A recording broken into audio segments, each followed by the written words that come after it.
बेटी बचाओ बेटी पढ़ाओ का आज नारा बेटी भुलाओ प्रचार बढ़ाओ बन चुका है। खास करके किसी समुदाय की महिलाओं के साथ अभद्र टिप्पणी की जाती है, अश्लील बातें की जाती है, उनकी खरीद फरोख्त की जाती है। ये सरकार चुप्पी बांधे रहती है। अगर हम डिजिटल इंडिया की बात करते हैं तो digital safety of women in digital spaces होना जरूरी है और ये केंद्र सरकार की जिम्मेदारी है।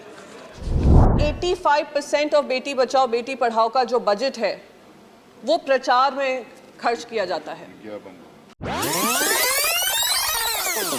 राष्ट्रपति जी ने महिलाओं के बारे में बात करी और हर बार सुनकर खुशी होती है कि महिलाओं के बारे में कुछ सोच है, सूझबूझ है सरकार को लेकर।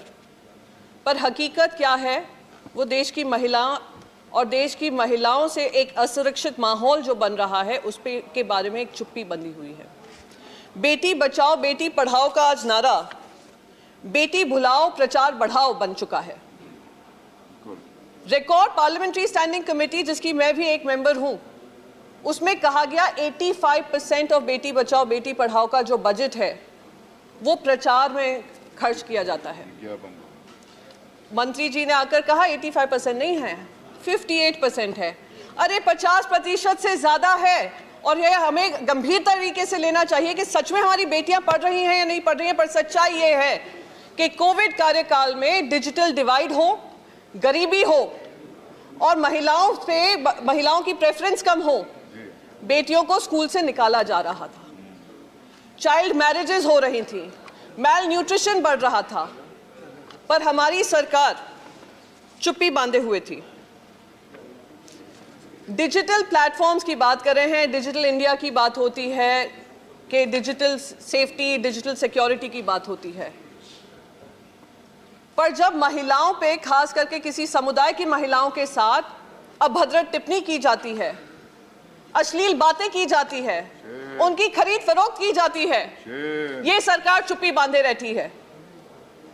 सरकार से मैं कहती रह गई, निवेदन करती रह गई कि ये मामला महिला सुरक्षा का है, पर सरकार ने किसी तरीके का काम नहीं किया। और ये आज मुंबई पुलिस है जिसने महिलाओं को सम्मान देकर वो लोग जो इस तरीके का काम कर रहे थे उनको अरेस्ट किया। ऐसे रूल्स बनने जरूरी हैं। अगर हम डिजिटल इंडिया की बात करते हैं तो digital safety of women in digital spaces होना जरूरी है और ये केंद्र सरकार की जिम्मेदारी है। देश बनता है अपने नागरिकों से, ऐसे नागरिक जो अधिकार के साथ कर्तव्य पर भी ध्यान दें, जो सच्चाई का आदर करें लेकिन असत्य से लड़ना भी सीखें, जो सिर्फ जानकार न बने बल्कि जागरूक भी रहें। इस काम में TV9 डिजिटल है आपका मददगार लगातार, ताकि आप भीड़ का हिस्सा न बने बल्कि राह दिखाएं भीड़ को। देखते रहिए TV9 डिजिटल।